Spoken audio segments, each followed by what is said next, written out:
we go. So as I was saying, my name's Nicola. I'm one of the co-founding directors of an organisation called Flourish Together, and we support social entrepreneurs, charities, community organisations to lead positive social change, and we reinvest our profits in supporting women change makers. And we run all sorts of peer learning events. We do consultancy and training and various things. And one of the things that we've come across through a recent piece of consultancy work with the GMCA that we've done into recommissioning women's services is hear about this trauma-informed training that Dean's going to deliver for us, and he'll explain more about in a second.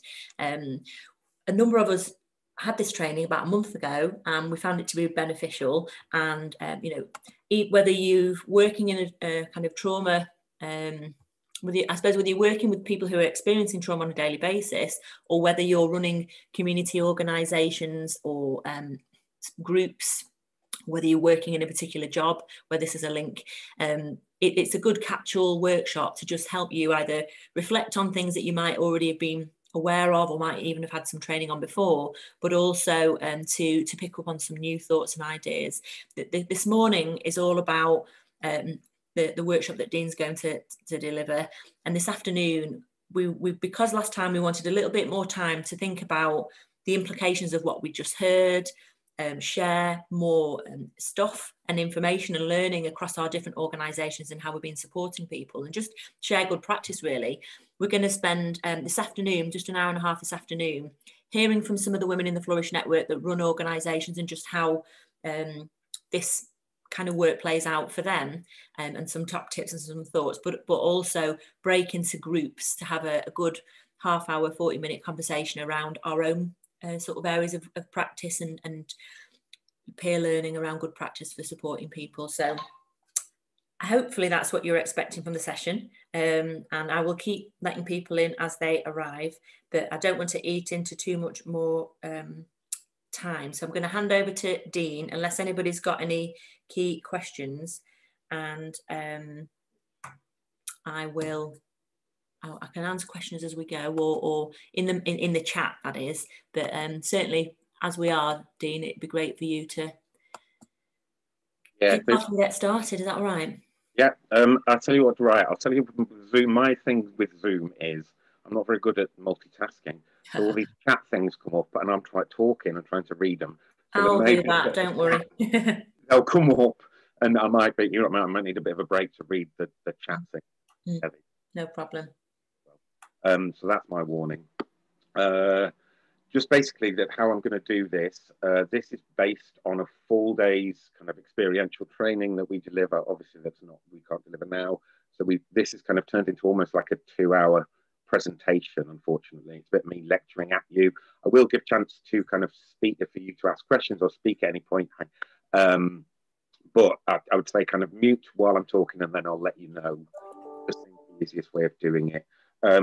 The good things about Zoom are obviously you can turn your camera off and go make a cup of tea when you want. The bad things about Zoom is there's no kind of follow-up. It's like I turn it off and there you go. I've talked to you about trauma, off you go and deal with it. So if, you know what I mean, if anything comes up, because when we talk about trauma, it's not a them and us thing. It's, you know what I mean, this is something that affects anyone and everyone almost really. So if anything I talk about in these few hours makes you feel uncomfortable or brings up anything for you, or, you know, I'm not saying we're setting out to upset you. I'm not going to ask you any personal questions, none of that.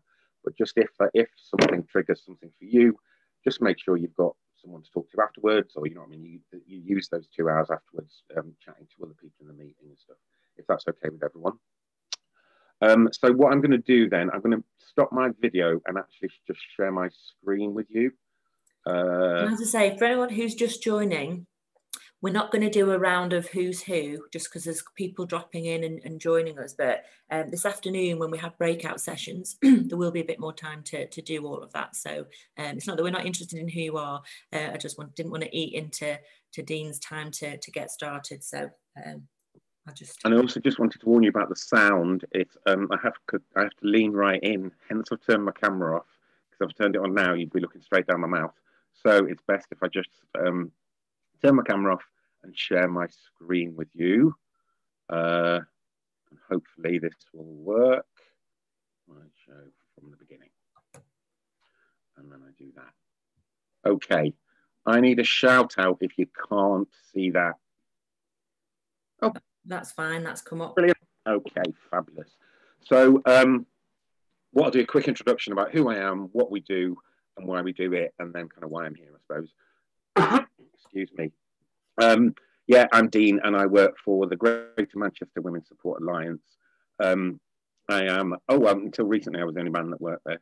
There was now 2 men, which I've been put out about, really. But basically, the Women's Support Alliance is in Greater Manchester. It's kind of an alliance of all the women's centres across all the 10 boroughs of Greater Manchester. So in 2016, they all came together as one alliance, even though they're run by different organisations. So the alliance itself, it kind of employs some staff, including me, really. As I'm a man, I don't work directly with the women themselves. I work with staff and volunteers around kind of learning and development, really. In Greater Manchester, we are part of what we call the whole system approach for women. So as well as all the services, normal services women get at a women's centre around kind of group work, one-to-one support, casework, that kind of stuff. We also work quite closely with the criminal justice system. So at any point in that kind of woman's journey through the CJS, she can be referred or is referred or is via a women's centre.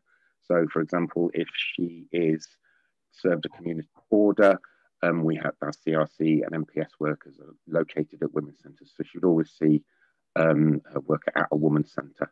And again, it's part of that kind of trauma-informed approach, because if you've ever been to or know what probation officers are like, they're not safe places for women. So, and what happens is because we've adopted that whole system approach and work with kind of all organisations across Greater Manchester.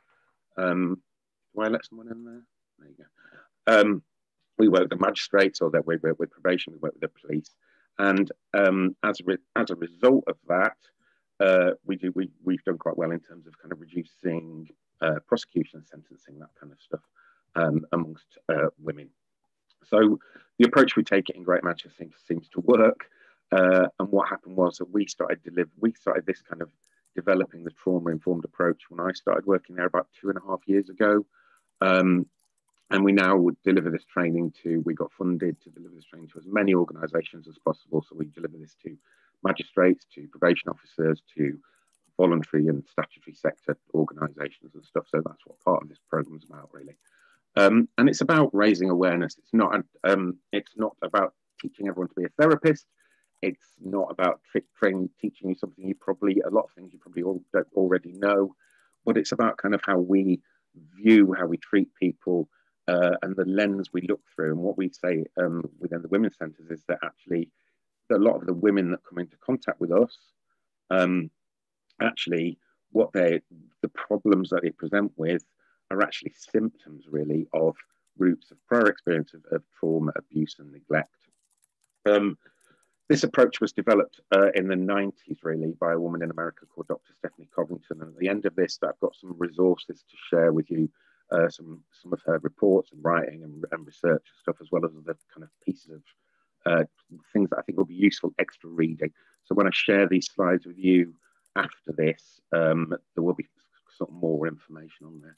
As I say, it's a full day, this, not like sort of watered down into sort of 2 hours of me talking. So as I say, I will stop at certain points and give you a chance to kind of give you feedback or whatever. So, but that's why we're here, really. It's about looking at women that we come into contact with. I am focusing on women because that's who we work with. I will mention about men as well. But it's about looking at their problems, their issues through the lens of kind of unresolved trauma, really. And I'm sure you probably know that actually the most common trauma particularly the women that use the women's centre and the women that come in through the criminal justice system is abuse.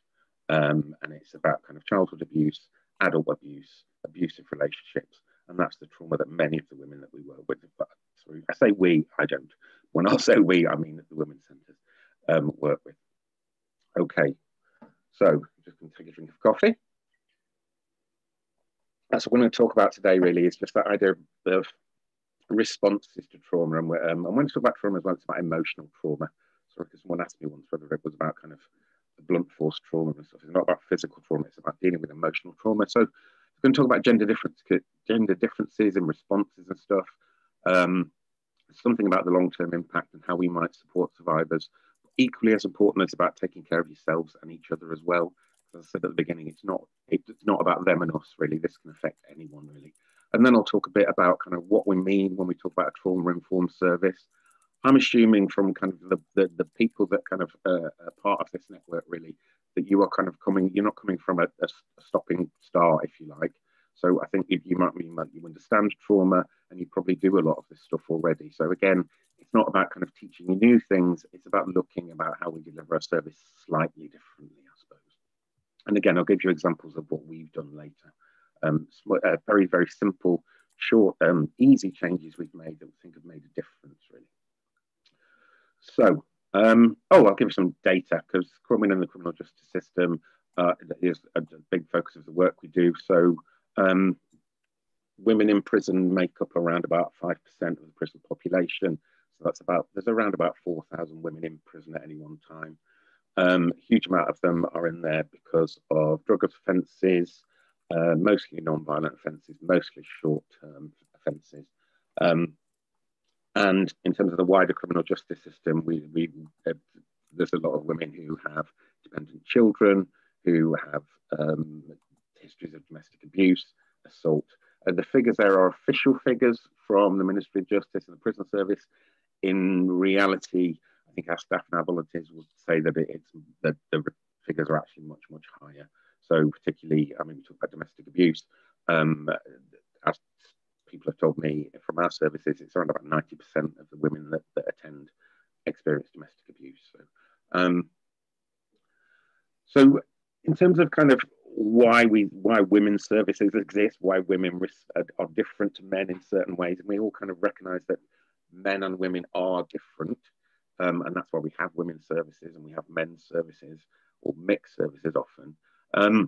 But I will talk about kind of gender differences, really. But when I talk about gender differences, it's not saying all men respond in this way, or all men behave in this way, and all women behave in a certain way. But it's about kind of what men tend to respond to trauma in a certain way, women tend to respond in a certain way, but not always. So what I've got here, basically, oh no, it's not this. Sorry, run a slide ahead. So just to talk about kind of abuse, really, as that is a common factor, a common trauma for the majority of people that we work with, as I said. But during childhood, girls and boys are both equally at risk of abuse from people they know, members of their own family. But as they grow, women become much more at risk from people stay at risk from people inside the home, whereas men become much more at risk from people outside of the home. And that is a kind of a common sort of thread between those kind of gender differences and abuse, I suppose. So yeah, this was about, sorry, I'll use that. So a typical, and it's very typical, again, it's not everyone, but a typical male or female response to trauma. I've got two lists here. I've got list A and list B. And I'm going to give you a second, just to drink some water, and see if you can work out what you think is more likely to be the kind of male response and which is more likely to be the female response.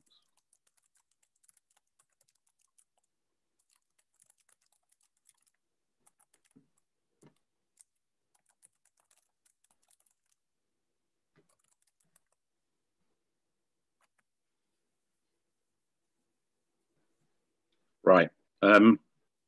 When we do this as a full day, that's like a right big exercise. But anyway, so I don't know how we got on with that, but yeah, basically, kind of women and girls tend to fall into that first category. So they would be, and for me, it's that first line really. It's women are more likely to internalize that trauma. Men more likely to externalize that trauma, so things like violence and stuff. PTSD, we'll talk about post-traumatic stress disorder a little bit. Again, it's very much touching on it because it is complex.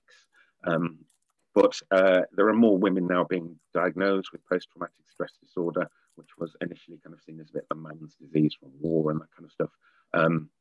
So kind of that is, I suppose, the kind of core of the differences between how men and women respond. But as I say, it's not always the same. And it depends on the individual. Everything always depends on the individual themselves, really, doesn't it?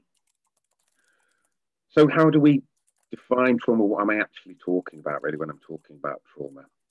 So this is the best definition I've found, really, which is the idea that a trauma is something that it occurs when an external event overwhelms someone's coping mechanisms, really, or strategies. So, and that can be anything. Let's say it's different for different people. One thing that's very traumatic for one person might not be very traumatic for another. But the idea is that the trauma is when that becomes so overwhelming that someone's unable to cope. And it's something that can have a long-term impact on someone's life as well, really. And that's how we kind of define trauma. As it says on there, for some of the women we work with, the trauma is something that is a threat that builds over time, living in kind of with relentless toxic stress of living in abusive relationships. That leads to trauma. It might be a specific event, it might be a witnessing event, but what makes it traumatic is the fact that it's something that causes significant distress or impairment. And that kind of brings home that the fact that it's a normal reaction to an abnormal or extreme situation. We all have the capacity to experience trauma or have a trauma response, really, because it's part of human nature. So it's not a mental illness, it's a normal reaction to an abnormal or extreme situation. And one of the reasons why we talk about trauma so much and talk about it with the women as well is that when the women start to kind of understand that part of it, that they're not broken, that it's a reaction, that the decisions they make are informed by things that have happened to them, they can start to make those connections and they can start to kind of heal, I suppose, really.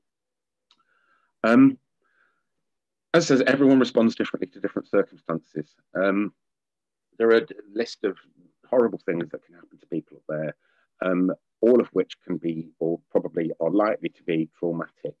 But different, as I say, different for different people. What is interesting, I always use the example of bereavement, really.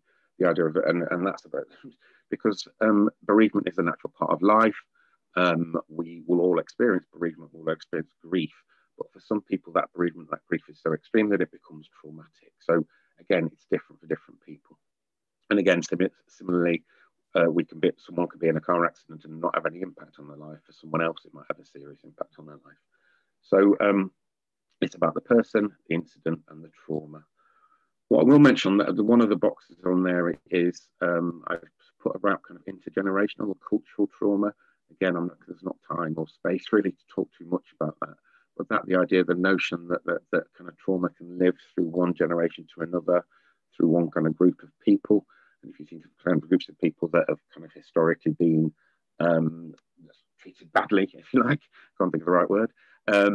But that trauma can live from one generation to another, really. And you know what I mean? If you think about indigenous peoples who've been kind of exterminated, or Jewish people that are relating to the Holocaust. So that's a part of that kind of cultural trauma as well, which I think is a very interesting thing. But again, not much time to talk about that now. And as we've said, Dean, this afternoon session we've put together on purpose to create some time and some space to share our sort of either experiences of supporting others and supporting our communities better through, you know, experiences of trauma or setbacks or other things that, you know, we're helping different people through.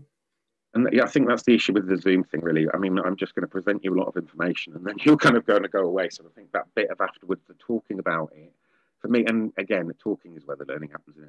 Listening to me is, you're going to remember about 20% of this. But actually, at the after bit, when you talk about the reality of it and how that impacts on the people that you know, or the people that you work with, that's the bit that's the most useful, I think. So yeah, but you can keep this presentation, and you know, if there's any points you want to make as a result of it at the end with me, that's perfectly fine too. So, okay, I'm going to talk about kind of the impact of trauma, really, and the physical impact and the kind of emotional impact and how it actually works. So, and it might take us up to the time to just take a 5-minute break, possibly, depends how much I talk a lot, but we'll see how it feels, really. But I'll definitely take 5 minutes just to take any questions or points after I've done this slide, if that's all right. Sure. So how does trauma work, really? So traumatic experience occurs.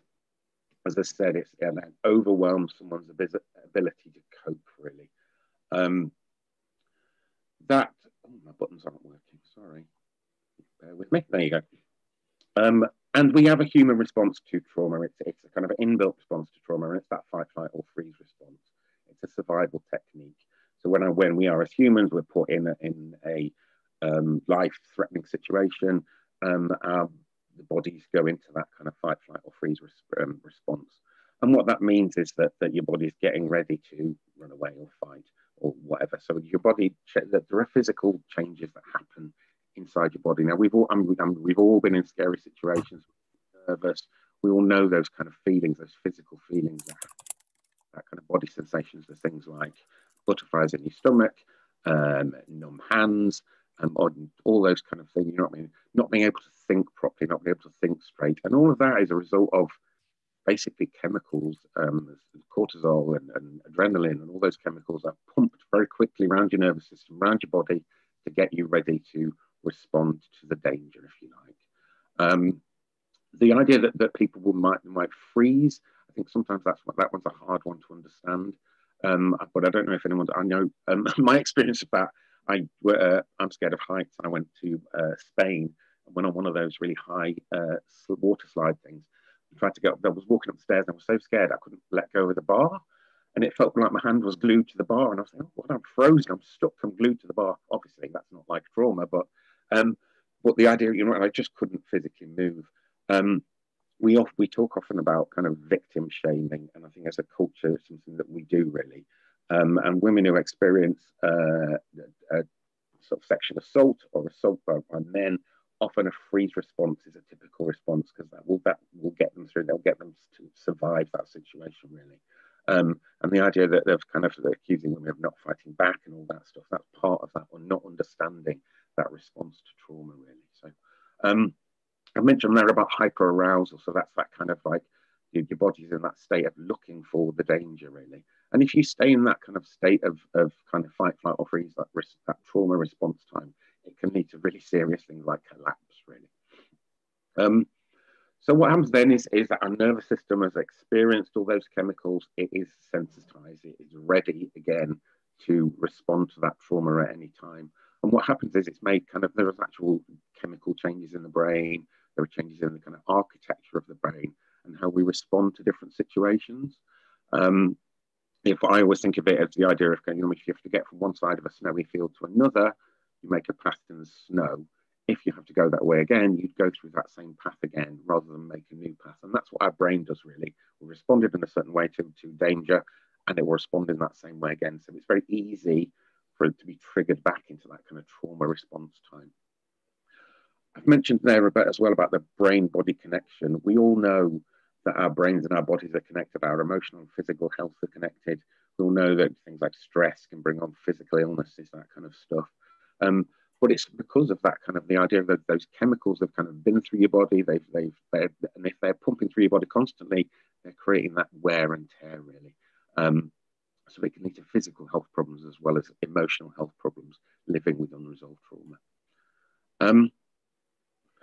What will happen then as well in the future is that like, you're living with that sensitized nervous system, and then at any time that you kind of be put into a stressful situation maybe, or reminded of the trauma, and again I'll talk about triggers a bit more later on, not in a huge amount, but sort of triggered back into feeling those feelings again. And that can be anything. It can be images, behavior, emotions, memories, smells, anything to put someone back into that kind of trauma response time really. And if we think about kind of people who come and, I don't know, use services for the first time, or end up in the criminal justice system, or end up in mental health services, or things that are quite scary, and they're people that are living with that trauma, being put back in those scary situations, being put back into that trauma response, means they've got that altered state of consciousness. They can't think straight. They can't make decisions. We all know, when you're panicking, you don't think straight. So it's about kind of creating calm, safe environments for people and avoiding kind of re-triggering them back into that kind of trauma response, I suppose. Over a longer term, the impact of unresolved trauma, when we kind of box off into 4 sort of typical responses, really. The first we would describe as kind of harmful behavior to self. So a response to substance misuse, so kind of hiding problems, masking problems through substance misuse, eating disorders, gaining control in some way, self-harm, even suicidal action. So these things would be considered obviously harmful behavior to self. don't even see all of that, but harmful behaviour to others. It might include things like violence, aggression, rage, threats, and again, men are more likely to fall into the second box, women more likely to fall into the first, but not always, definitely not always. Also, as I said before, that kind of brain-body connection, there's a huge amount of studies, and again, I've got some information from a huge study that took place that tracked people who'd experienced trauma, and the impact on people's physical health was dramatic, really. So people who live with unresolved trauma are much more likely to have lung disease, heart disease, autoimmune diseases, all that kind of stuff. And again, it's that constant wear and tear on someone's body, really. And then the fourth kind of set of responses, really, is what we would describe as kind of retreat responses. So things like isolation, emotional, physical isolation, obviously depression and anxiety, very common. We're kind of used to working, meeting people who struggle with depression and anxiety, but also dissociation, and there's a range of dissociation disorders.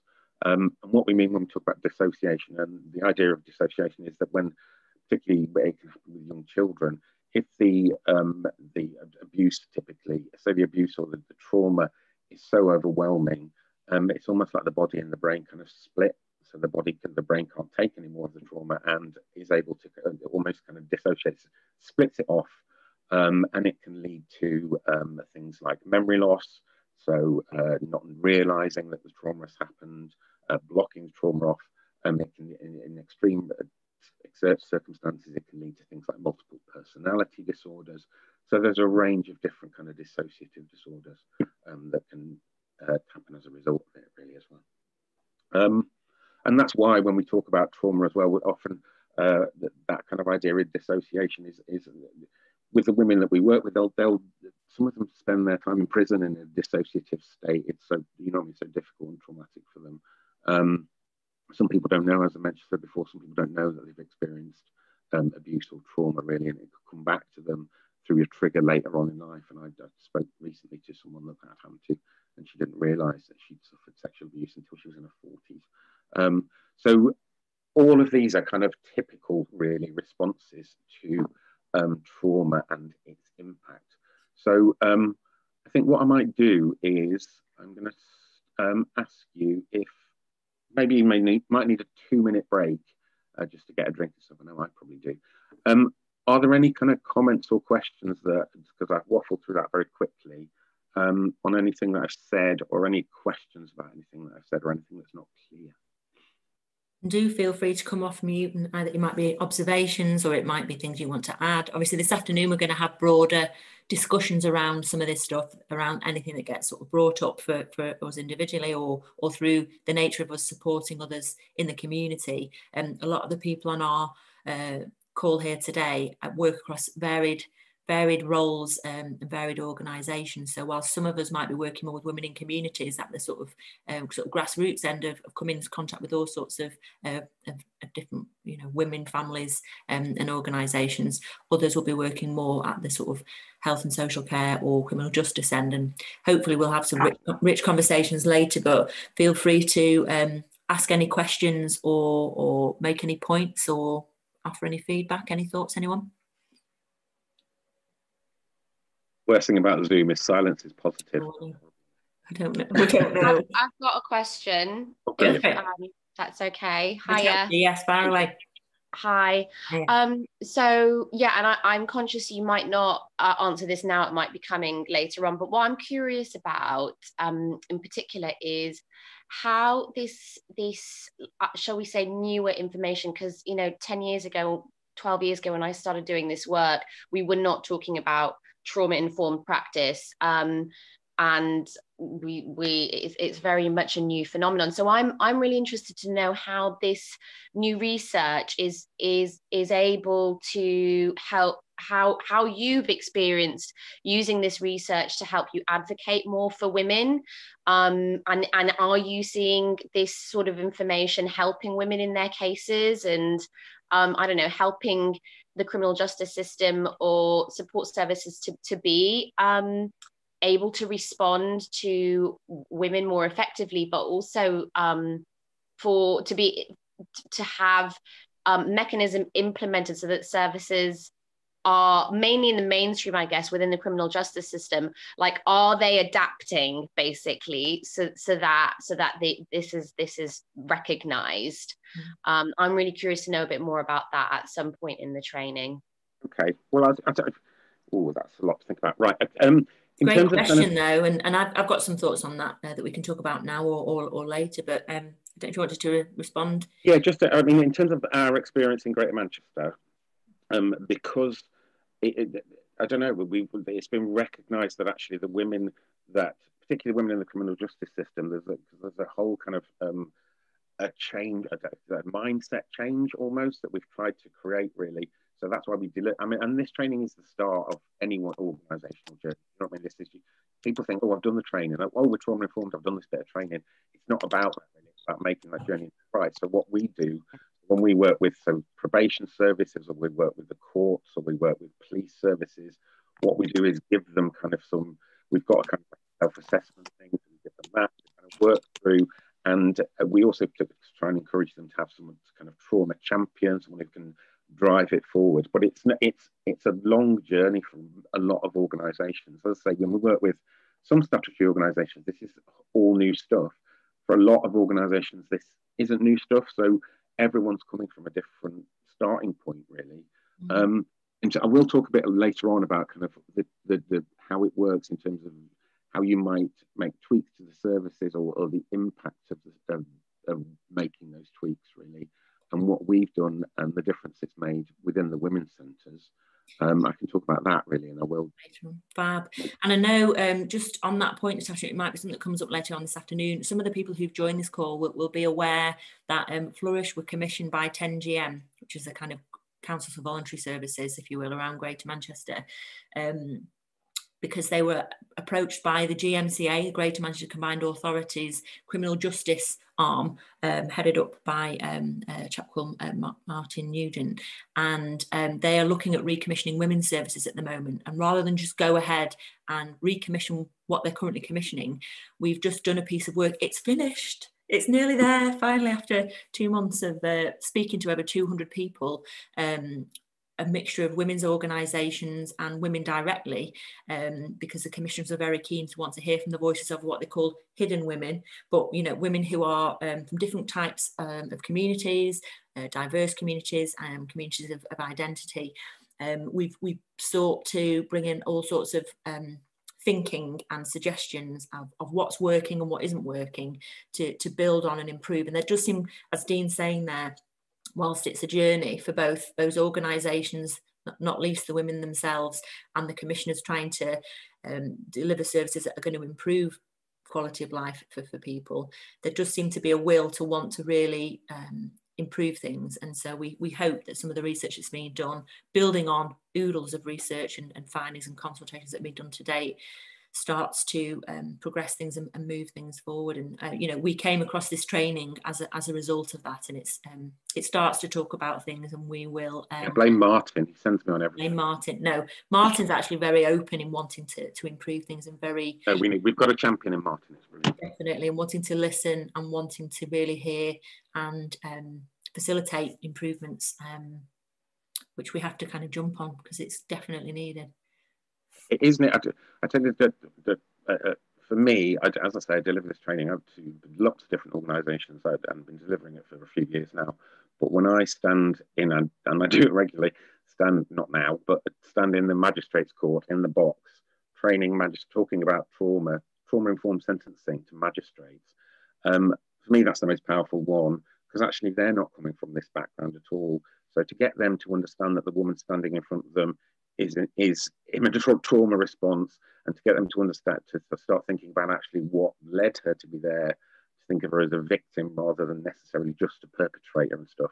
That's the kind of mind shift change. And that seems, I don't know, it feels like it works. It feels like it's starting to work. But then, you know what I mean? You'll always get setbacks. I had someone ask me the other day, oh, have we got a zero tolerance policy to behaviour? I'm like, well, not really, because that's not really good. So actually, one step forward, one step back. and there's also the other element, crudely, which is something we don't particularly want to think about, but it's always there, is, bringing it back down to brass tacks. And, you know, there's the Women's Budget Group recently produced a report that was showing that, you know, it costs £50,000 to keep a woman in prison. It costs around £5,000 a year for her to be supported through a women's centre. So if nothing else, and, you know, and that's not my point of view, pushing the financial case to make sure that women are supported differently from an, you know, to save the purse as well as get a better service for them. It's about selling the positives, and the positives are, you know, when I work with in the criminal justice system, really, it's about selling the positives. For the magistrate, it's about saying them, well, you're stopping that vicious cycle. If you can get that woman, rather than sending her to prison, getting her involved in the women's centre, you know what I mean, that kind of stuff, you can start addressing the trauma. She's less likely to be back in front of you again. With the you know, with the police and with commissioners, it's about the money. So it's about kind of selling it, what works for them, really. I was just going to mention there's a couple of points. I know you mentioned about taking a break at some point. A couple of quick things from in the chat, and I was going to ask Sunny. I don't know if you would mind coming off your mute, but you making a good point there. You know, a lot of what you've learned from around the books, and you know, there's a lot of background reading around that can help. But for you, it's the practical part. Do you want to just elaborate on that a little bit, because it might help us, it might help Dean around his thinking around some of this, but it'll certainly help us with our conversations this afternoon. Yeah, I'll try. Okay, so briefly, I run a basketball club. We've had some kids who've had a little bit of trauma. That wasn't who it was aimed at initially. My aunt works in probation and introduced me to the whole idea of trauma-informed and ACEs, etc. And yeah, since lockdown, I've kind of been fascinated by it, to be honest. I've read, have I got the books here?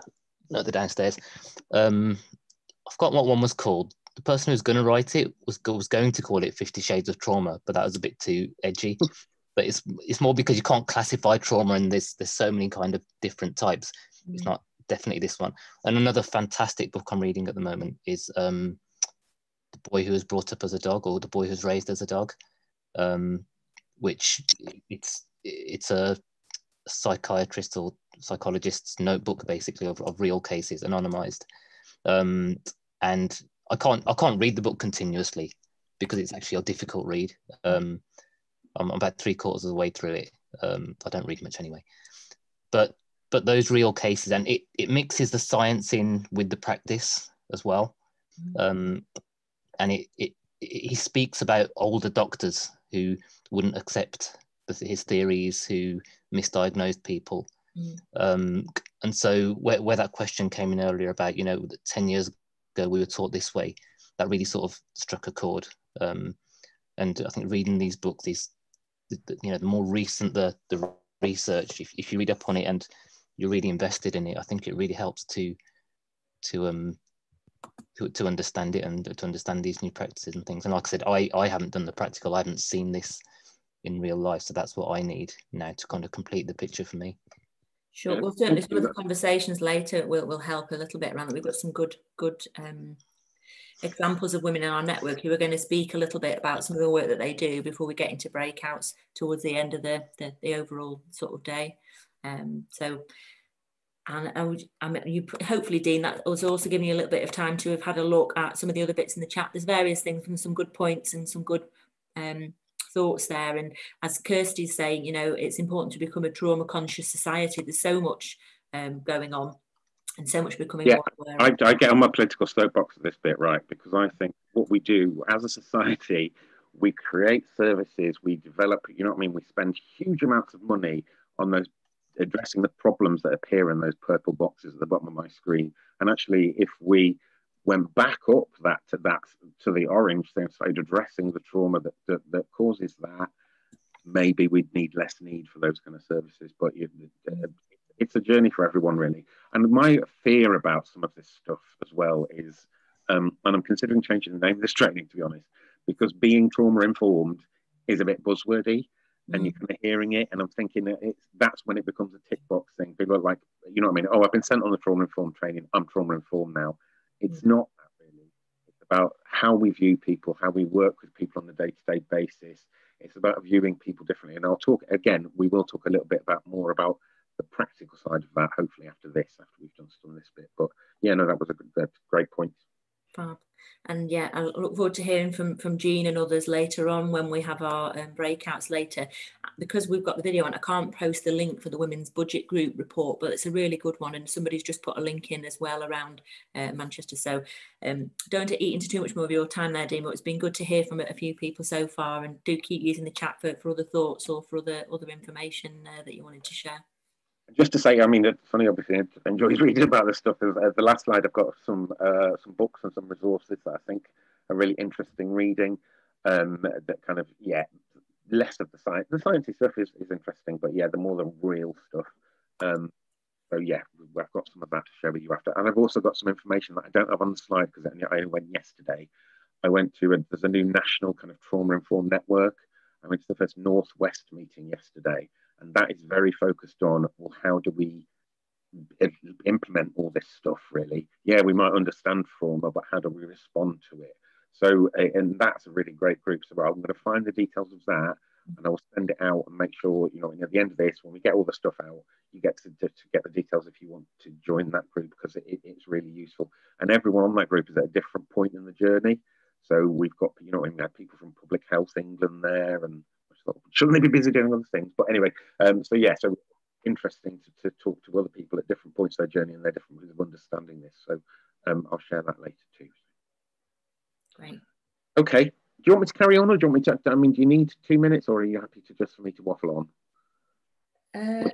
Up to you, really. I think I wonder whether there's a point in 10 or 15 minutes to take a break, or. Yeah, let's do 10 minutes. Just do 5-10 minutes, just because. Yeah, it's a lot. We take a break around 11. We'll have had an hour then, and. So yeah, well, carry on for another 10, and then we'll take a break. Yeah. Great. Oh, here we go. I've forgotten this slide was there. There's a list. This is just somewhat of a. I mentioned about dissociative disorders. These are some of the kind of impact of dissociation. Again, I'm not going to go into a huge amount of detail, but when you get these slides, you can have a read of that as well, really. So what am I going to talk about now? Let's talk about stress. So stress is an interesting one. Stress and trauma are linked, very obviously. As I mentioned before, you know, I mean, stress can cause, as well as emotional problems, it can cause physical problems as well. So stress it's like our kind of early warning indicator that something's going wrong, really. But the difference in kind of suppose stress and trauma is that if you remove what's causing the stress, it can reduce or reverse the symptoms of the stress, really. But when we're talking about trauma, we're talking about something that's a lot more deeper and a lot more kind of difficult to overcome, really. But stress, and people who live with kind of constant stress, and that's what we'll talk about, the women particularly live in kind of lives of constant stress, that's when it leads to trauma, really. So they are the kind of warning signs. We do know something's going wrong. We do know we're struggling when we're starting to feel stressed. But actually that can become traumatic when it's not kind of dealt with, really, when those stresses are not removed. So I mentioned relentless stress. So when we're talking about relentless stress is the things that women live with, things that men and women live with on a day-to-day basis. So living in poverty and parenting alone, looking after children, loneliness particularly. I mean, at the moment, obviously, that's huge. You know, I mean, the impact on the nation's mental health is yet to be kind of measured by what's going on at the moment, but and also the kind of trauma of that of what's going on at the moment for a lot of people as well, and whether that's going to have that kind of cultural trauma impact on us as a nation, really, or as a whole world. But so that people who live with that relentless stress can lead to kind of trauma. So that relentless stress, particularly if you think about and what I want to think about is kind of that idea of stress going from going from one generation to another, I suppose, really. So if we have that parents living with relentless stress, children are living in that kind of environment, of kind of fear, maybe, possibly, unsure, feeling unsafe, and that can lead to toxic stress in children, which is very, very damaging, really. So when I talk about children, I've got a couple of slides to talk about developmental trauma, and that's about kind of the idea of experiencing trauma as a child and why that is such a why that can have such a dramatic impact. So strong and prolonged activation of that stress management system is going to affect that child's basic brain architecture. And that's really because when we are children, our brains are obviously developing, they're growing, they're building. And trauma can kind of almost be mapped against the parts of the brain as they develop. And what I've got here is kind of 3 little things to show you. So basically, you can't really see that very well, but basically the first part of our brain that develops is your kind of primitive brain stem bit of your brain, and that's developing when you are still in your mum's womb.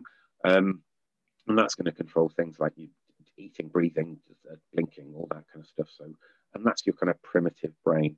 The second part of your brain that starts to develop, again, when you're born very, very early, is a kind of limbic brain, and that continues to develop as you grow. But that kind of controls things like emotional development, attachment, meaning attachment is how we relate to other people, the kind of relationships we have with others. And then thirdly, we have the cortical brain. So that brain that's in charge of things like thinking, learning, planning, inhibiting, risk assessment, all that kind of stuff. So all of that is controlled by your cortical brain. And as we develop, that part of your cortical brain, for most people, it doesn't finish developing until your kind of mid-20s. So if you think about, for example, and if teenagers take risks, teenagers do stupid things, teenagers don't think about the consequences, all that kind of stuff. And it's because really their brains are, they're not really developed to do that yet. And that's what comes later, really. So if we kind of map trauma against all those different parts of the brain, and as they're developing and the different parts of the brain, the different parts of you that they are controlling, we can see the kind of longer term impact, really. So what I'm going to do, I'm going to show you this slide. In fact, this might be a good time to do this. I'm going to show you the slide, and it's got a huge amount of information on it. What I'm going to do is put the slide up and then take 5 minutes. No, we'll take, sorry. Yeah, just take 5 minutes. We'll give you a full break. Till 11:05, I'll have this slide up, and what I'm going to do is give you a chance to read the information. Then we'll come back at 11:05, and I'll go through some of the main points or anything that's not really particularly clear. But I think that's probably the best way to do it, because there is a huge amount of information on this, really. So what it shows you is the impact of trauma at very early stages in life, as that emotional part of your brain starts to develop, and then over a longer term. So I'll say what I'm going to do is mute myself till 11:05, and then I'm going to come back and I'm going to talk about some of this. So it gives you a chance to have a read of it, have a drink, take a little break, all that kind of stuff. Are you happy with that? That's fine, thank you. Brilliant. Right, okay. I'm going to mute myself and leave.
not sure what that box is that's popped up. It must be from Dean's computer, but he'll fix it.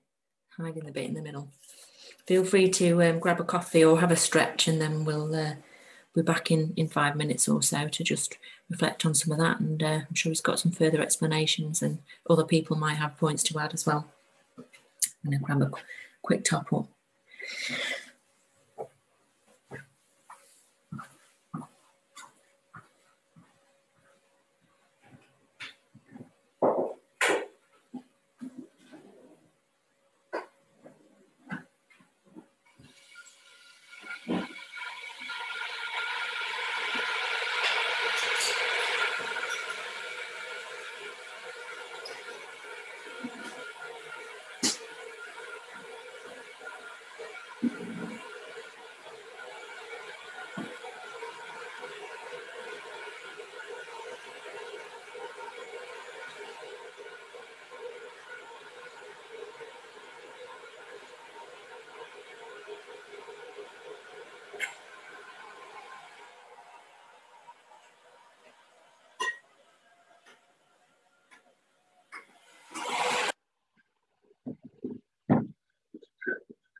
Right, hi, Nicola.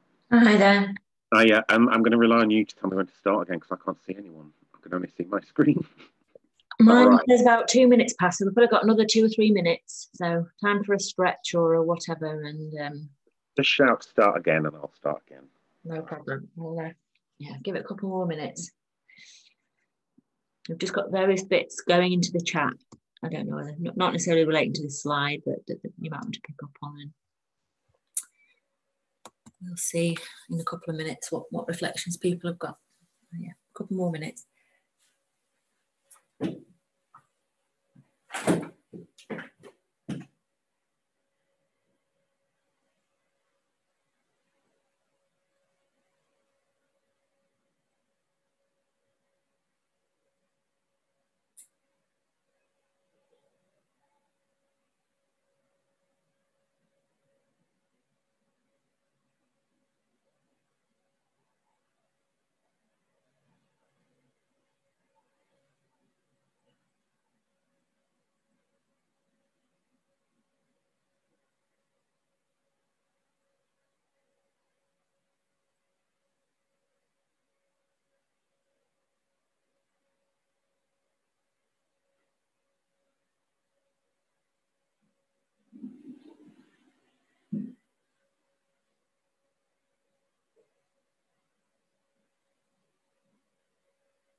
Some serious conversation happening in the chat, so I think there must be some people starting to join back. And what I will say is, you know, these sorts of workshops and these sorts of slides can flag up things, you know, in all sorts of ways. And, you know, as human beings, it's very hard to get through life without experiencing some form of trauma. Whilst Dean, you know, is talking about probation services and the prison systems and other things, then, you know, this is something that affects all of us to some degree. So we'll be coming back to talk a bit more about that this afternoon. But if this has flagged things up, then do drop us a line and let us know.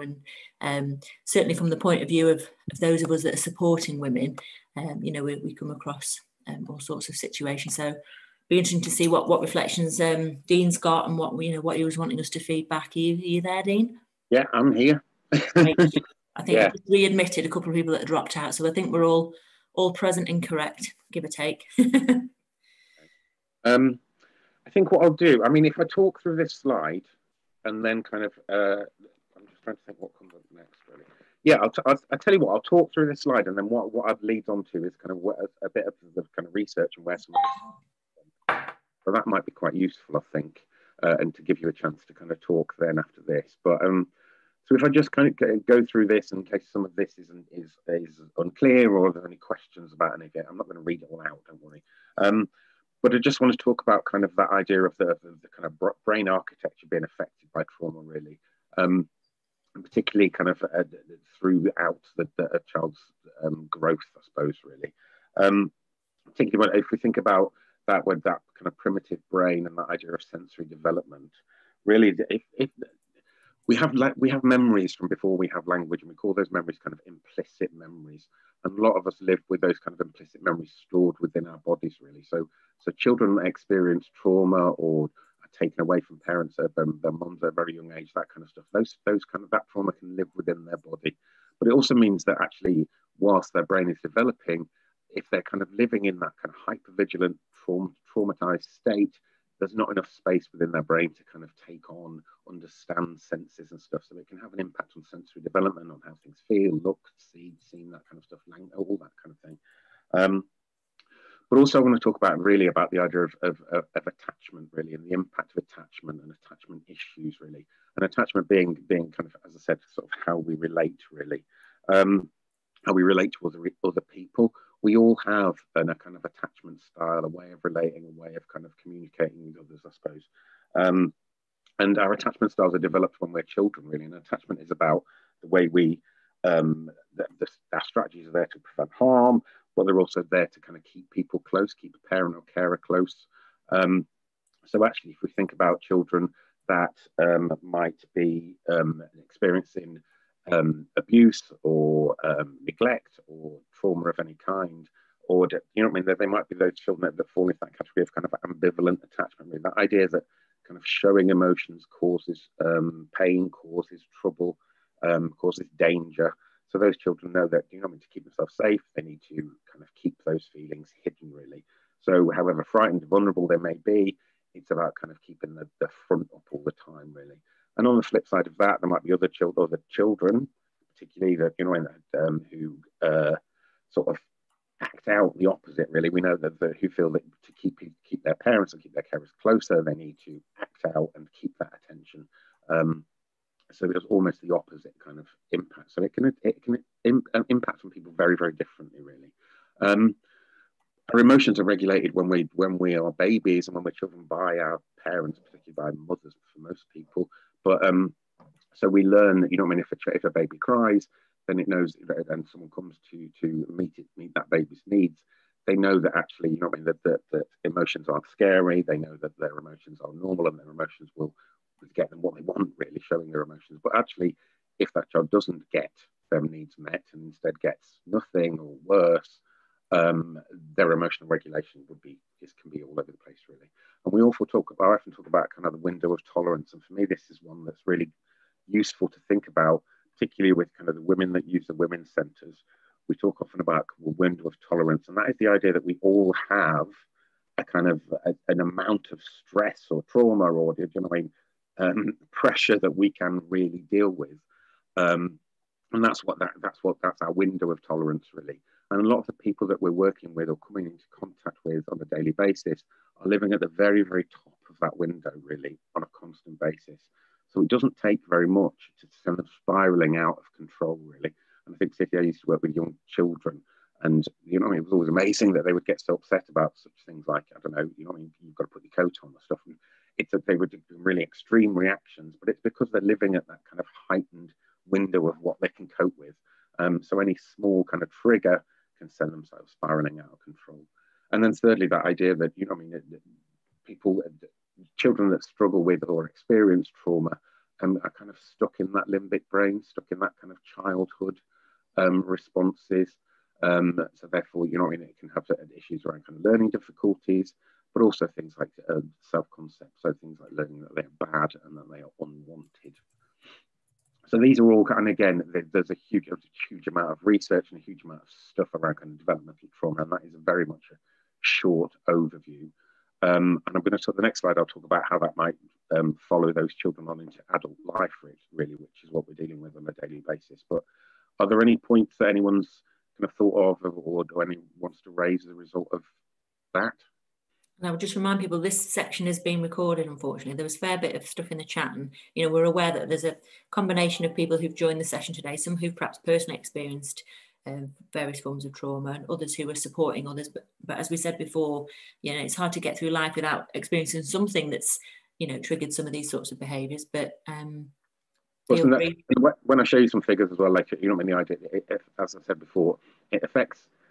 It can affect everyone and anyone, really. So, and one of the important parts of kind of understanding trauma and healing from trauma is understanding that link. But actually, and I'll tell you my own story. I started writing and developing this stuff. You know what I mean? It made me realize trauma that I'd experienced and made me make those links about how I relate to other people as a result of things that happened to me. So it can happen, and even looking at slides like this can make you, you know what I mean, make you think about your own past and stuff. And obviously, if that's the case, and if anyone feels that, you know what I mean, they feel uncomfortable or want to talk afterwards, make sure you kind of join in that other group where you've got someone to talk to, or obviously, you know what I mean, go away, make a cup of tea, whatever makes you feel comfortable. But so yeah, it's not about other people. It can be about all of us, and it often is about all of us, particularly when we, you know what I mean, particularly people who are drawn to the kind of work that I'm sure that you do. You know what I mean? There's research that shows that people who are drawn to this kind of work, a huge proportion have experienced their own trauma or their own developmental issues or their own challenges in life, and that's what draws them to this kind of work. So that's why it's important to say it's not about them and us, really. In terms of kind of how those problems might manifest in adulthood, many ways, really, but this particularly thinking about people that go through the criminal justice system, if we try and think about kind of why they might end up in the CJS, really, but it can lead to things that are listed up there. So difficult handling conflict, denying responsibility, difficulty with empathy, remorse, trust, or compassion. And that's one which I find very, very sad. But I'm sure if you think about kind of some of the people that you've known or have worked with or have met in your life, you know what I mean, you can think about kind of how that might impact on them. You know, like people who might have difficulty handling conflict. Well, why might that be? What's their experience? What's happened to them beforehand, really? And again, getting that understanding helps getting that healing, I suppose, really. One thing to talk about that's important, good news, so is because I realise trauma can be quite traumatic to listen to, but there is a good news about attachment issues, really. And the important thing is it's not set in stone. Our attachment style is not set in stone. It can change. We do have, we call it neuroplasticity. Our brains can learn new ways of relating, really. So for people that have experienced, who have attachment issues or kind of disturbed attachment styles, actually having good, healthy, safe, trusting relationships can help heal that trauma and help them kind of heal their, or change their attachment style, really, I suppose. So that's really important. And we'll talk about kind of, that's why relationships and the relationships we have with people are so important, really. But it's important to say it's not something that's fixable overnight, particularly with abuse. And the more it's happened, the longer it's gone on for, all of those things, the more challenging its effects, and the longer term, you know what I mean, the more difficult it will be to deal with. So there's not a fix all for this stuff. We're not going to kind of say, all right, now we understand trauma, it's all fixed. That's not the way it works. Obviously, it's kind of a journey for everyone, and everyone is different. I put that there because actually one of the key kind of ways of healing trauma, as I said before, and healing particularly developmental trauma, is about building trusting relationships. And this is what we talk about often. This is the approach that we use within our services. That is the idea that relational approach. Because if you think about kind of the way that men and women relate to others, I suppose women are more likely to be driven by kind of connections with other humans. Think about groups of women in the pub. They talk about their families, their friends, you know what I mean? They talk about people more, and men are more likely to talk about things. So women are kind of driven by those connections with other people. And we did a lot of work with our women about why they use women's centres, really. And this is kind of the core of it. It's developing relationships, really, developing trusting relationships. And if you know what I mean, you can grow as a result of that. Sorry, I'm moving on. So is that okay with everyone? Silence is good. Brilliant. Okay. I'm going to talk about a little bit about where some of this kind of comes from, really, I suppose. And this is one study of many, and you may have heard ACEs being used, the phrase being used a lot. You may not have done. ACEs is, I'm hearing more and more and more in lots of different services. I think there's a focus on ACEs at the moment. Sometimes a bit scarily, really, but that's another time. But anyway, ACEs are adverse childhood experiences. So there was a study took place in 1998, in America. And it was a study of 17,000 adults. And that is a huge study. As a result of that study, there's been lots more studies into adverse childhood experiences. As a result of that study, they were able to kind of basically map those adults' lives and what they'd experienced as children and their outcomes, I suppose, as adults. And they were able to identify from that study that were kind of 10 key experiences that someone might have as a child that could adversely impact on them as they grow up. And the more of those experiences someone has, the more likely they are to experience difficulties in adult life. And what they came up with was almost like a checklist. Well, it is a checklist of kind of 10 adverse childhood experiences. I'm going to show you those 10 on that checklist, but I'm going to show you it very, very quickly, just to give you an idea. And that's because often when we deliver this training, if this slide comes up with the 10 adverse childhood experiences, what we kind of people tend to do is score themselves to start going, oh, how many have I got? And that's not really that particularly helpful. So what I'm going to do, it's important to see them, but I'm not going to kind of linger on them too much. But basically, it's around kind of emotional, physical abuse, and about kind of the type of household someone will grow up in. So violence, mental illness, drug use, that kind of stuff. So all of those are basically kind of adverse childhood experiences. So I'm going to remove that now, just for kind of safety you'll get this slide and you can have a look at those at another time. But giving yourself a score can be a bit scary, really. But from that original study, what they found out was that actually people who have four or more of those adverse childhood experiences compared to people who experience none are much more likely to be in prison, much more likely to smoke, much more likely to be a high-risk drinker. So there's almost a sort of statistical link almost directly with those adverse childhood experiences, the amounts that they'd had and their outcomes as an adult, really. And that's what a lot of this stuff has been born out of, really, that study and other similar studies as a result of it. And there is a kind of like adverse childhood experience recovery toolkit that's used in some of our centres and stuff. But again, we've not got the time and space to go into that really particularly now. It's interesting, isn't it, Dean? Because I know a number of organisations that do, use that framework, use those principles, and that they find it very useful, or that it helps them helps with preventative work as well as with, understanding and yeah, it's good to know, and it's brilliant, and it can be used really, really effectively. My concern is that it's almost starting to become used as a bit of a diagnostic. Yes, what I was going to say is I've seen a lot on Twitter about, I am not my ACEs type, talk, and I think, absolutely, it's I'm not sure that because everyone's different, so whenever we all have different resilience and we like different experiences, and you know what I mean, to get it's making people's lives into a 10 tick box, and so therefore, you know what I mean, well, if I've got 4, therefore I'm bound to be a smoker, or I'm bound, I'm wary of it, really. But I think we need to be aware of it and the impact of it, but it's not a diagnostic tool, and it's not, you know what I mean, it's not something that one size fits all, really. It's just another one of those things that people are talking about a lot more, really. But yeah, it can affect people into later life in lots of different ways.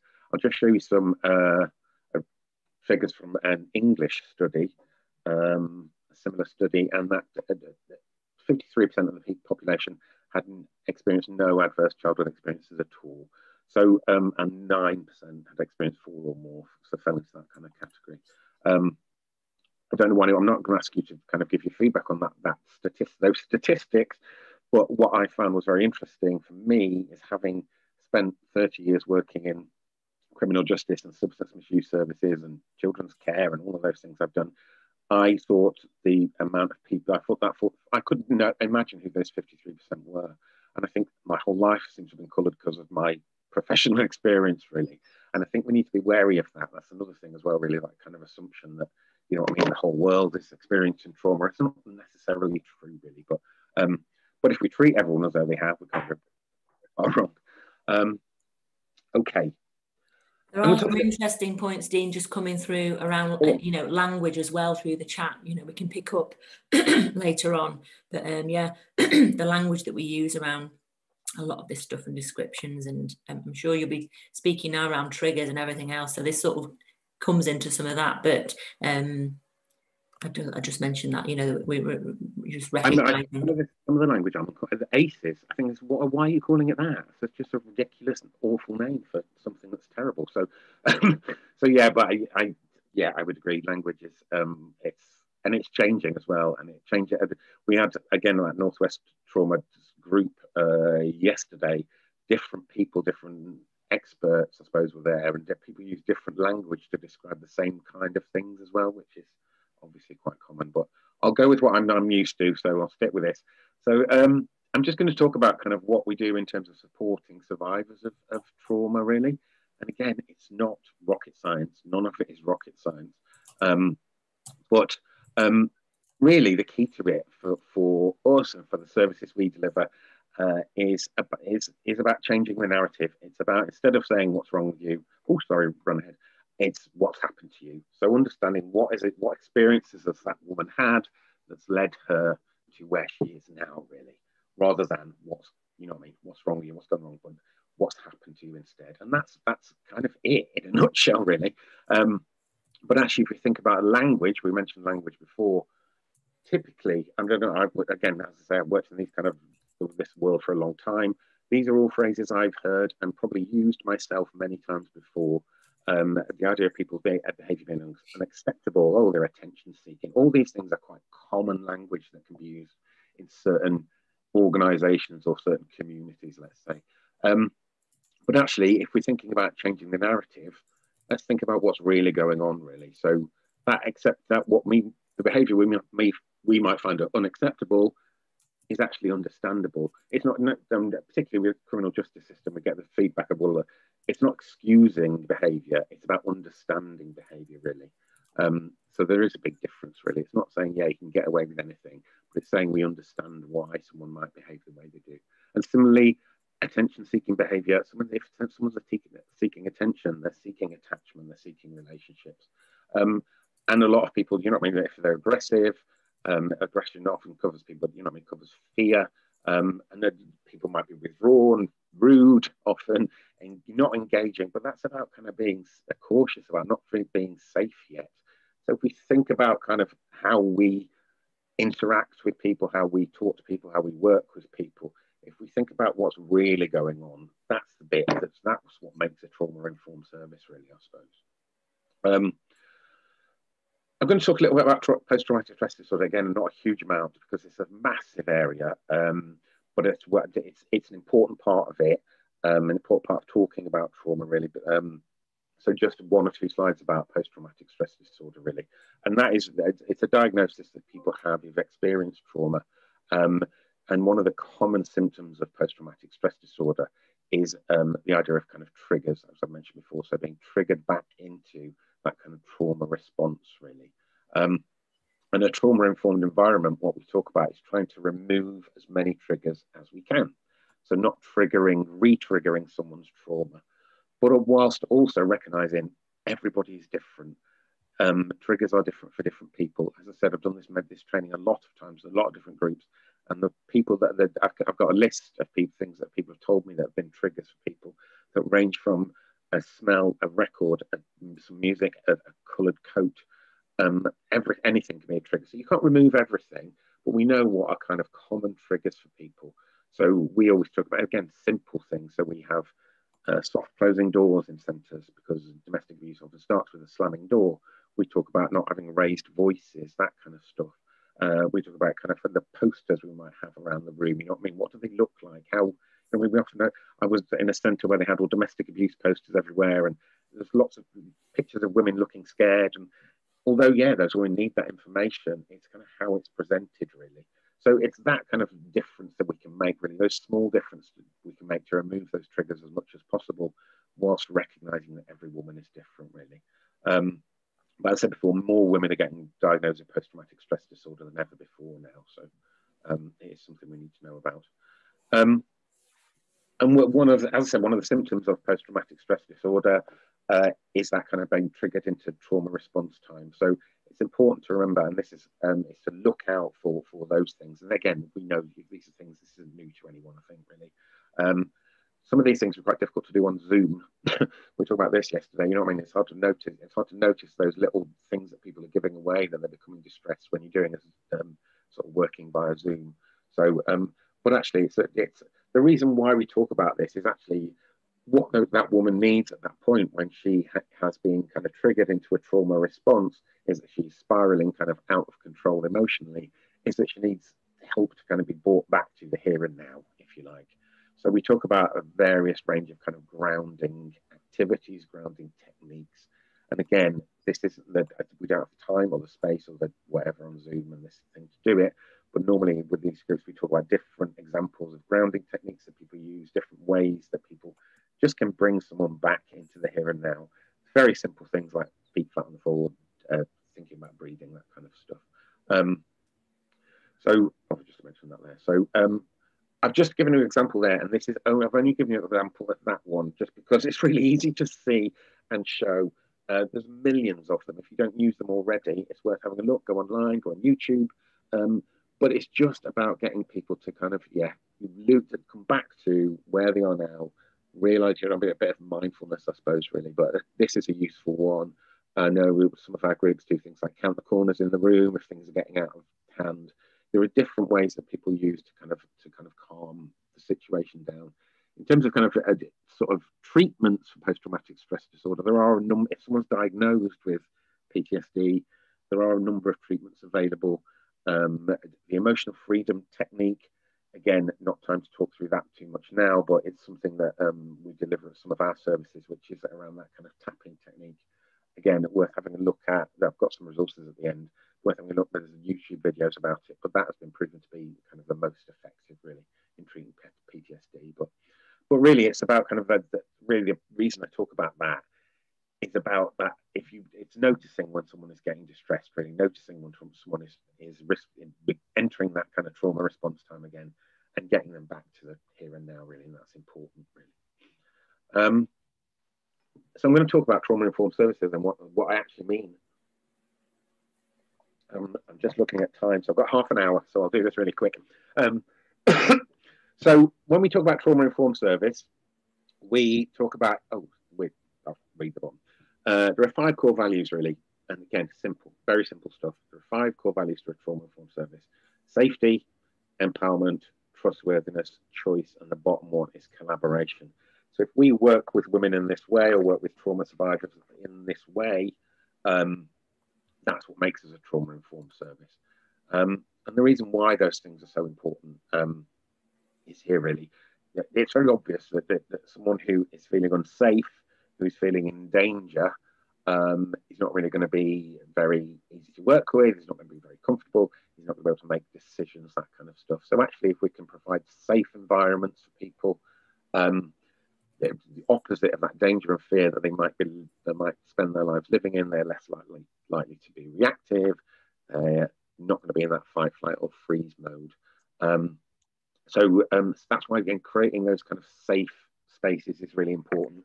And again, when we looked at our services in terms of these 5 core values, it was simple things that we made changes we made. So, for example, thinking about kind of a woman arriving at a women's centre for the first time, having been sent by the courts, she's going to be scared. She's going to be terrified about what she's walking into. So we've talked about kind of getting booklets together with photographs of where they're going, clear directions, pictures of who they're going to meet, someone meeting them at the door. Really, really simple things like that that make people feel safe, that can make a big difference. So none of this is really rocket science, I suppose, really.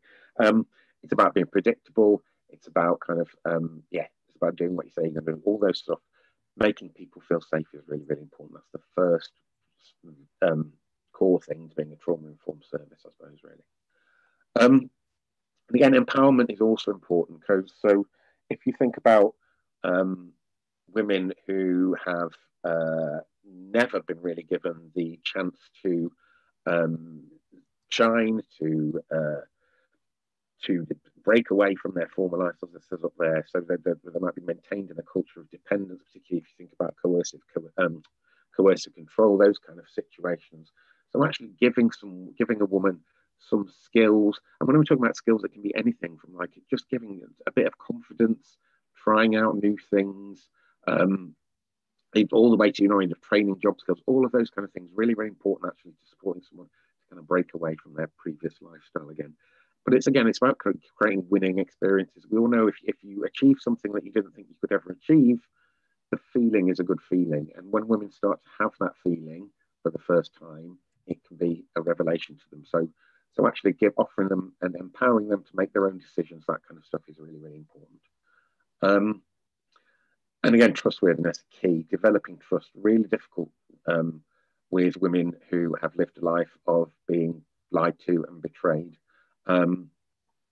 They've normally had their boundaries violated. They're going to obviously find it difficult to trust others. So we need to develop trust as quickly as we can with those women, but whilst recognizing that it can take a long time. And that's why with our services, we don't have time limits on our services. So someone can get a service from the Women's Centre, luckily, for years if she wants to. She can come back in and out, that kind of stuff. But it's about kind of saying what you're going to doing what you say you're going to do, really, I suppose, really. And in small ways, I think of examples, if a woman is expecting to be let down and you tell her you're going to ring her at 3 o'clock and then you don't ring her, she's expecting that. Well, here's another one. You've immediately created that kind of barrier between you and her. So it's about doing what you say you're going to do, basic stuff like that, really. So developing trust with people is really, really important. Similarly, offering choice. Often the women have lived lives of chaos and coercion, and that have never, and often never had a choice really. That quote up there about trauma often occurs because actions taken to prevent or escape the trauma are of no avail. So when choices are taken away, a woman believes that she's not important. So actually, if we can give women choices about how they receive service, or people, sorry, I'm also on women, but people about how they receive services, all those kind of things, whether they choose to engage with services or not engage with services, offering women that choice. And again, when we do this in I do this training sometimes in sort of institutions, I suppose, really. And it's difficult in some institutions to, I suppose, offer choice, particularly in prisons, but it can be as simple as kind of, I don't know, choose where to sit or how to have them, what time to have meetings, that kind of stuff. So giving people choice is kind of empowering them as well, really, which is the next one. Oh no, the next one is collaboration. And again, women often, particularly have experienced abuse, I feel like they have been treated as less than others. So what we do in terms of collaboration is recognizing that they are the experts. They, you know what I mean? They know their own life more than we do. It's not about us telling them what to do. And again, simple things that we do, some of the things I talk about on our training is think about women who've been in institutions or women who've been through the system, if you like, or people who've been through the system. Everyone that they talk to, every professional they're involved with wears a lanyard. So therefore that lanyard can often be a trigger for those women. That lanyard says, I'm in control of you, I make decisions about your life. So actually we say, if you're in a one-to-one in a room with someone, take your lanyard off. It's quite a simple one. It's a very, very simple move to make, but actually it's more, it helps in that kind of making you feel more equal, I suppose, really. Similarly, keys, things like that, we don't carry around big bunches of keys. If we're in prison or we're in institutions, big bunches of keys can be a big trigger. But yeah, collaboration is about letting that woman know that she is the expert in her life, really, and you are there to support her. What we do, and again, I'm not going to go through this because basically I've talked too much and we're going to run out of time. But what we talk about is thinking about our services in terms of what we do really well and what we think we could change, thinking about that kind of idea of safety and collaboration and choice and stuff. So we kind of have a little bit of a self-assessment tool that we use, and we look at, it's almost like going through your service as though you are a person that's experienced trauma, and then looking at it in those three key areas, really. So how do people behave towards you? How do people behave towards each other within that environment? What procedures do you have to go through? And one of the things that women experience a lot is being assessed. A lot of people that go through the system get assessed over and over again, and that can be traumatic over and over again, really. So, so what procedures are we putting people through? How do we behave? And what's the environment like? Is it welcoming? Has it got scary posters? That kind of stuff. So, these are all things we need to think about just to make a kind of trauma-informed service, I suppose. And as I say, nothing life-changing, nothing massive, but just a walk through your service with this kind of lens, I suppose, really can make a difference. And we have made changes to lots of our centres as a result of it. And that would be where I would normally send you off in huge groups to talk about what you do really well and then come and feedback. But I'm not going to do that because you've got your time to talk afterwards. But they're worth thinking about those kind of 5 core values when you're thinking about what you do well within your service or what you might want to change or tweak to be a bit better. I'm going to talk about taking care of yourself just because being trauma informed, I've said it's not them and us in this situation. It can be anyone. It can be all of us. And actually, particularly if you are an empathic person, which I'm assuming you are because you do the things that you do, if you are listening to people's trauma, listening to people's traumatic stories all the time, dealing with people's trauma all the time, it can have a draining and negative impact on you as well, really. So it can lead to things like compassion fatigue, which is that kind of idea, running out of ability to care, burnout, even vicarious trauma. So the idea that listening to people's trauma or experiencing people's trauma can leave you with kind of vicarious trauma as well as secondary PTSD even as a result. So we need to make sure that we are taking care of yourself as much as you are taking care of the people that you are working with. And I was that example, they will set a plane down there about putting your face mask on before you help anyone else. And that's really, really important. So make sure that you are, and this is something that if you are part of a team, you can look at ways that that team works together and supports each other. But it's also about looking at yourself as well. You know what I mean? Looking out for kind of changes in your own behaviour or attitude. Looking about, you know what I mean, if you're making errors, or you feel like you can't go into today, or regular sickness, or all of these things can be signs that you are heading towards burnout, or you're heading towards vicarious trauma, or one of your colleagues is as well. So this is something that I just think is really important, that we look out for each other, but also look out for ourselves as well, really. Excuse me. So an important element of trauma-informed service is taking care of staff, volunteers, as much as it is taking care of the people that use that service. I mentioned assessment as well earlier. I think it's important to just mention, I don't know whether, again, I don't know what your roles are or your jobs are or stuff, but one of the things that a lot of people go through is to get access to service, they need to be assessed. Their needs need to be assessed. And this can be very triggering for a lot of people, particularly if you were a stranger, and they don't feel safe with you yet, they don't trust you yet, and you're asking them very, very personal questions about their previous experiences, about their traumatic experience. Actually, that's a really difficult thing to live through for that person. So if you're, again, putting yourself in their shoes. So what we talk about when we're doing assessment is it's about taking your time. It's about making sure that if you're opening up those boxes, you're able to close them down again afterwards. You're able to give them, extra support if needed. So if you're talking to someone about trauma and it comes up, that they've got the support there, and even if you're not around to provide that support, they've got other sources of support and stuff. So assessment, be careful with assessment, take it slowly. And also when you're asking about abuse, again, we always say to people, ask as far as you remember. If we go back to those earlier slides about dissociative issues or the shame, everything that comes with abuse, if you're asking as far as you can remember, you're giving them the chance to come back. If they don't want to tell you there and then, they've got a chance to tell you later on. Again, it's about trust, about developing trust again, and collaboration as well, really. But they're just important things to ask about, so to think about, really. So remember, I always say, go through in your head, how are you going to talk to people about these things? And if you're going to ask them the question, be prepared for what the answer is going to be as well, really. That's really important. You don't ask the question unless you know what you're going to deal with when they answer it. And also, it's important that if you are experiencing your own issues around trauma, that if you are working with other people, that that you are safe, but also that you're keeping them safe too, because it's going to be hard for you to deal with your own trauma while you're dealing with other people's trauma as well, really. So again, it's something to think about. I'm coming to the end. That's quite good. So, only because I'm sure you're sick of listening to me, but right. So I'm going to talk about what can we do. Obviously, we need to take into account the impact of trauma on women's thinking, their feelings, their behaviour. As much as possible, avoid triggering trauma reactions. So creating those safe spaces as much as possible, but recognizing we can't always.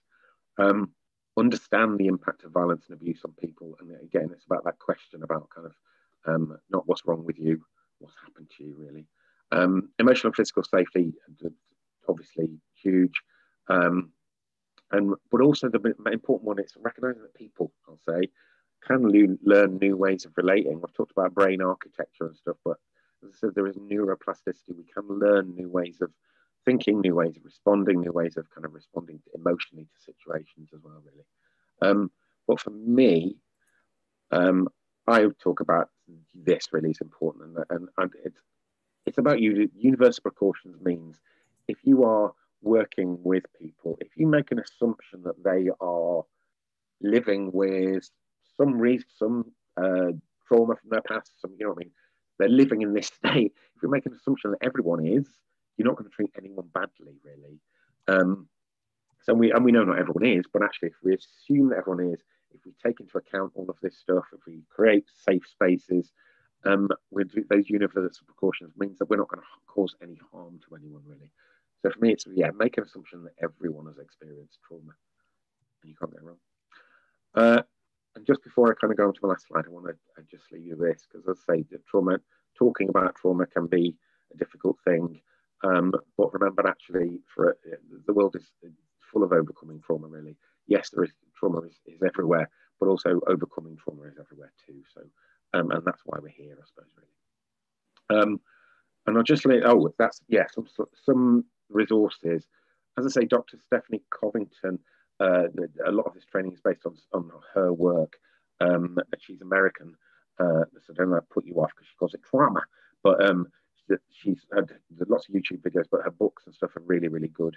But for me, if you are interested in any of this, The Body Keeps the Score is a particularly good book, particularly about kind of that impact on the brain and the body and understanding that, really.